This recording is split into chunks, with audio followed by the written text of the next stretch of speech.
We got. This is the only way to settle this debate. Now, this is a Jimmy High Roller video. We ain't never seen one of these. We're gonna check it out. NBA players. I got LeBron, bro. But it's also really fun. Every NBA fan at some point has created their own ranking. It's like our official pastime at this point. And with the game as data-driven and awards and accomplishments as absolute as the NBA has, you'd think ranking players would be a fairly simple task. It's not glazed, bro. The countless efforts if LeBron is the greatest of all time, how is it glazed? All-time ranking of NBA players, no one can seem to get it quite right. Some players ranked too high, others too low, some not even ranked at all. Make any of these mistakes and your ranking will immediately get dismissed. The latest attempt of this fleeting endeavor came last week from Bleacher Report when they released their top 100 NBA players ever list. A ranking that seemed relatively good, but was met. LeBron's the GOAT, bro, but they did Kobe crazy. Matter of fact, I got the Kobe shorts on right now. I got the 8 and the 24. Come on, bro. I got the Kobe shorts on right now. Kobe's my favorite player of all time. RIP, bro. RIP to the Mamba. But, bro, they did Kobe crazy. You seen he was at like at 11? When has Kobe ever not been top 3? Stop it, bro. Kobe's arguably top 2 if we being for real. We seen what Jordan was doing. He did it behind the back to the left hand, and they thought he was the next Jesus. Come on, bro. Stop it. Kobe's arguably top 2, bro. With an onslaught of criticism, like everyone else that made an attempt before them, you better talk about Kobe, bro. Was not accurate, not good enough. Why is it so difficult to make an all-time ranking that we can all agree on? I mean, we all have our own opinion, our own personal bias. Is it even possible to make such a list? And if we could, how would we even create it? Well, believe it or not, there is a method that we can use to rank every player in NBA history with shockingly good accuracy. It doesn't use any numbers or data, no formulas or advanced metrics. It is a method way simpler than you would ever think, and yet manages to get results with nearly 100% accuracy. Even crazier, we actually use this method all the time. What is it, bro? Jimmy always be doing this, bro. What's good with Jimmy, bro? He always be adding like the little backstory. Today's video is sponsored by SeatGeek. Whether you're looking for Geek app and prize, pay your bills, bro. Pay your bills. Last week, Bleacher Report released their top 100 NBA players ever list. And to absolutely no one's surprise, people were not happy about it. Among some of the more glaring complaints about Bleacher Report's list include Shai Gilgeous-Alexander, the now MVP, Finals MVP, and champ. Oh yeah, he wasn't even on the list, bro. I don't even know who this guy is. Who is this guy? I've never seen this guy play. He has chest hair out. Come on, bro. Not even making the list. Jason Tatum landing at 93. John Stockton ranked ahead of players like Chris Paul and Kawhi Leonard. And of course, Kobe Bryant falling outside of the top 10. That's the worst ranking of all time, bro. They should literally be ashamed. Whoever made that list should be ashamed, bro. Despite polling their staff of NBA experts, writers, and editors, the results of this comprehensive ranking only left people confused and annoyed. Ranking players should not be this difficult.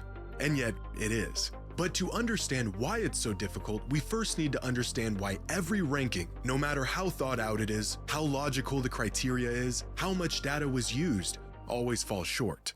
One popular approach that some fans and experts have taken over the years is the formula method. Create a point-based system and apply those points to various factors like career stats, accolades, and impact to make an objectively accurate ranking. A method that has been tested countless times with varying levels of success. Last year, John Hollinger, longtime NBA analyst and a man credited with creating some of the first advanced NBA statistics, created a formula to determine his all-time top 100 list. His criteria being a point-based system that put varying levels of weight into factors like MVP shares, finals MVPs, win shares, and career box plus minus. A formula that resulted in LeBron as the GOAT, Jordan second, Kareem third, trying to tell y'all. Duncan fourth, and Karl. Look how much higher LeBron is than Jordan, bro, and everyone else. Come on, like, LeBron's the GOAT, bro. Fifth all time. This list also features Harden at 13, Hakeem at 19, Steph all the way down at 27, and Isaiah Thomas at 65. This Reddit user went through the trouble of creating an entire model from scratch to achieve the goal of, as he put it, quantifying careers using a formula that combines accolades with simple advanced stats while compensating for era and benchmarking plus adjusting the weights of the formula. Hell no, bro. This guy has too much time on his hands, bro. let's just be honest. Let's call it what it is, bro. I'm not gonna lie. You sit there all day and you're trying to make a formula to guess, to put a list together of the top 100 NBA players. So you're basically making a list of top 100 men in the NBA. Come on, bro. Like that's a little suspect, bro. You're riding the lines of being suspect, bro. Cause you and on Reddit, you're not getting paid for that. You're getting what is it called? Updates. You're getting updates. That's all you're getting, bro. Just a little you're riding the coattails, bro. Against approximate expected rankings using least squared regression. In other Might need to words, look he into used a whole lot of stats and accolades, made some applicable adjustments, and put together an all-time top 100 ranking. The results came in, and people hated it. The glaring flaw in this method, as well as every other method that attempts to be completely objective in its approach, is that it's not objective. Even concrete things like stats and awards will inevitably have some sort of weight or value attached to them based partially off of opinion. What is a championship worth, and how do you factor it in? Should there be an air tax on players who played half a century ago? If there is, when does it no longer apply? The 80s? 90s? Is peak more important than longevity, or is it the other way around? Even awards themselves, like MVPs. Nah, I ain't gonna lie, cause like if you really think about it though, people gonna be looking back at like in like the 2020s and like they're gonna be like, "Oh, we done with the 2020s." Come on, bro. It's gonna be the same thing. Like they gonna look at how, LeBron like how we look at Jordan, bro. That's facts. Think about it. They gonna look at Victor. They gonna look at Wet Bananas like he was trash, bro. Like, bro, they gonna have like an 8-footer, bro, that's doing the same thing as Victor, and they're gonna be like, oh yeah, they had Victor Wembanyama. Nah, bro. It's going to continue to happen. By people with their own personal bias. Creating some sort of formula involves attributing value to all of these things, but without any impartial method of weighing all of these factors without injecting some sort of personal bias, the pursuit of creating a perfectly accurate ranking becomes virtually impossible.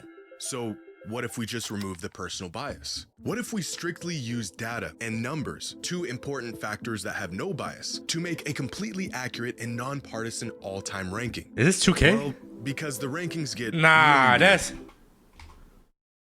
Was that not 2K? I know 2K when I see it. Was that an actual NBA game?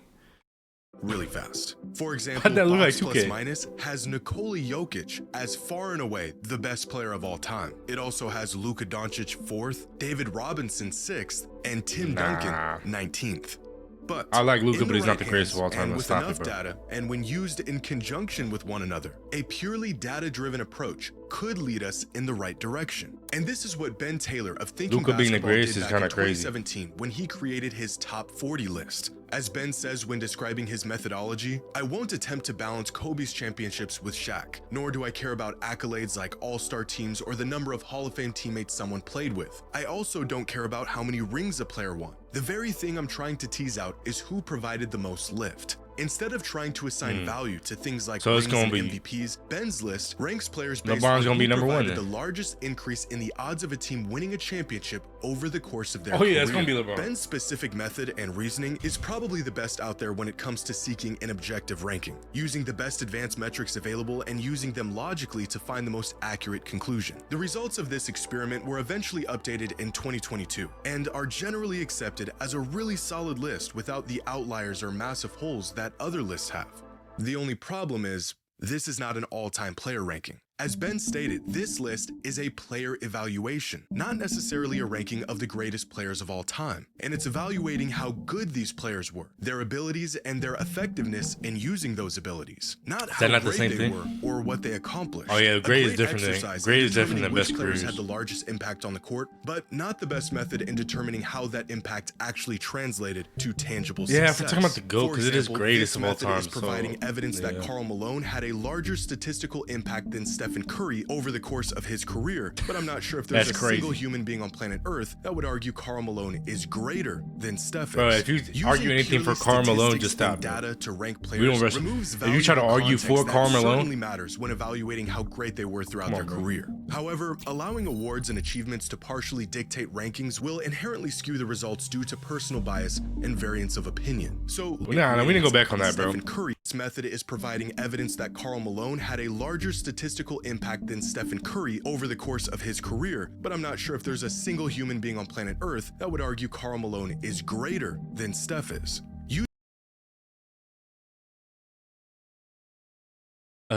If there's anybody defending Karl Malone in any type of debate, they need to be looked at, bro.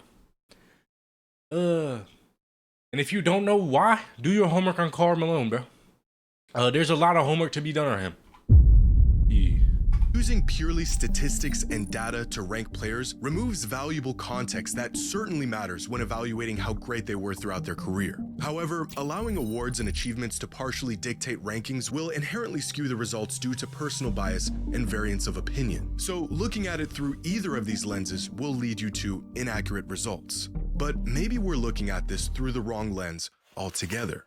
We as fans are going to be biased. It's the very nature of being a fan. My team's great, and they can do no wrong. So if we need to factor everything in, but we cannot do that without inserting some sort of bias, what if instead of trying to remove all bias from the equation, we factor this bias into the equation by asking fans what it is they value most when ranking players? If the accuracy of the rankings is determined by the fans, then so should the criteria. Well, that's exactly what this Reddit user did. Back in 2020, an NBA fan on Reddit took it upon himself to survey other NBA fans, 662 of them to be exact, on not just what's important to them in terms of greatness, but even what kind of fan they are. Among some of the questions asked were, how long have you been watching the NBA for? The most popular answer... That's cap. That's cap. You think people are on Reddit watching the NBA for 20 plus years? No, bro. They're lying, bro. They just want to add extra credibility. Let's be honest. Most of the people on Reddit that is responding to this were probably in the 3 to 5 range, bro. Let's be honest. Maybe 6 to 9, maybe. But 20 years, 16%. Come on, bro. You're not fooling me, bro. I've been doing this, bro. 6 to 9 years. On a scale of 1 to 10, how big of a fan of the NBA are you? Over 80% of the results being at least an 8 out of 10. But here's where things get interesting. One of the questions asked was, what do you think is more important in a player's career? Team success or individual success? 52% of voters said team success and 48% said individual success. Almost an even 50-50 split between NBA fans in response to a very important question with 2 very different answers. Even more revealing, voters were asked what are the top 3 most important measures when evaluating who the greatest of all time is. The number 1 answer? Career stats, followed by number of championships, number of regular season MVPs, total win shares, and career advanced statistics. The near 50-50 split between the importance of team success versus individual success visible in the almost even voting split between career stats and number of championships. Bro, championships don't really matter, bro.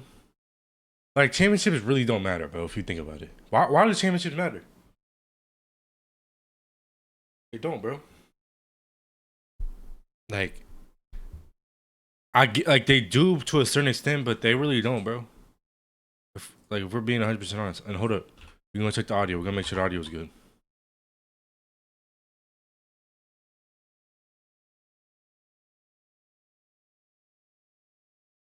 We gotta make sure the audio is good, bro. We gotta make sure the audio is good, bro. We gotta make sure the audio is good, bro. Yeah, the audio is good. The audio is good.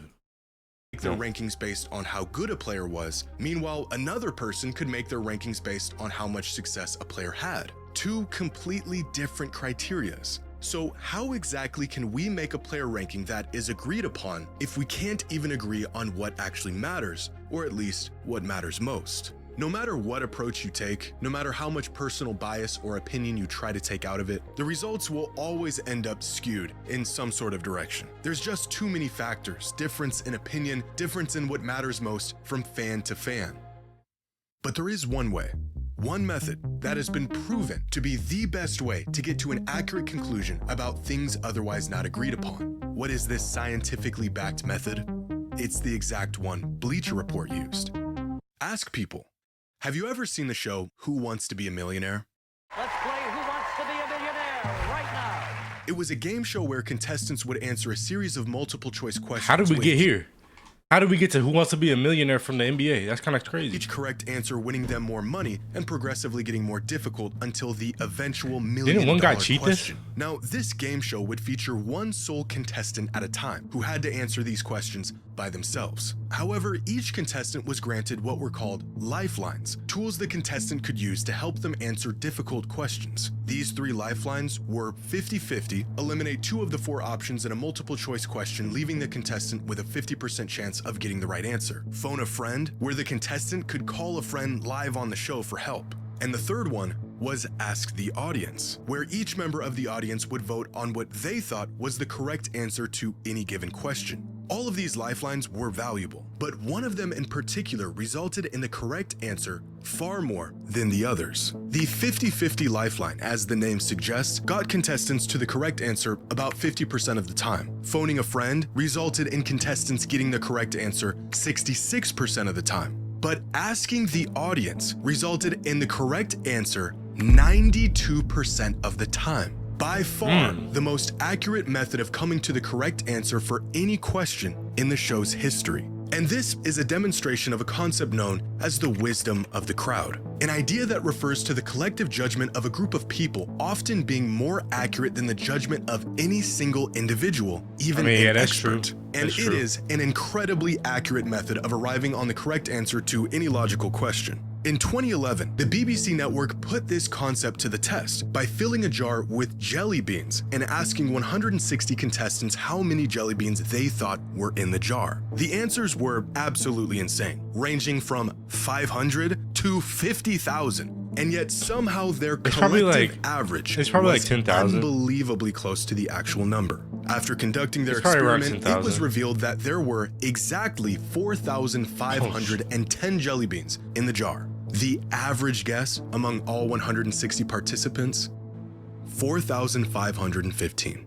Despite their variance in answers, on average, the participants were able to get within 99.9% of the correct answer. By aggregating the opinions or estimates of many individuals, the errors and biases of individual judgment tend to cancel each other out, leading to a collective result that is closer to the truth. And in possibly the most roundabout way I could conjure up, I think this same exact concept can be applied to ranking NBA players on an all-time list. Regardless of what the individuals value most and our own personal bias, if you ask enough people, chances are you'll more than likely end up at an accurate result. Better than strictly using stat-based metrics, better than the eye test or a combination of multiple factors. Simply asking people who the greatest players of all time are will show you exactly who the greatest players of all time are. And evidence of this can be found within the results of Bleacher Report's ranking. Someone ranked Kobe Bryant 18th all time. Their personal top 100 ranking is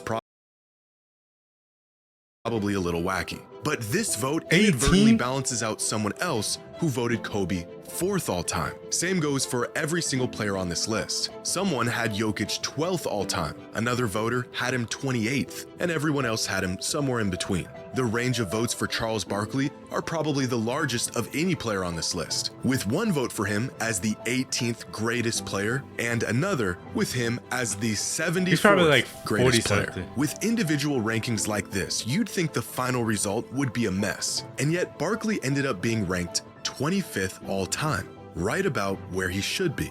Can we make a completely accurate ranking of the greatest NBA players ever? Well, we can get really close. In terms of how we would create it and what it would look like, you're looking at it. This isn't a matter of opinion, it is a statistical principle. As Bleacher Report put it when describing their methodology, it's an impossible task, especially when confronted with the reality of comparing players from different eras. Stats help, but calculators won't ever figure all of this out. But asking enough people just might. Nah, Jimmy Highroller is tough. They be having this cinematic outros and shit. Nah, I'm glazing Jimmy, I ain't gonna lie. That was a good video though, chat.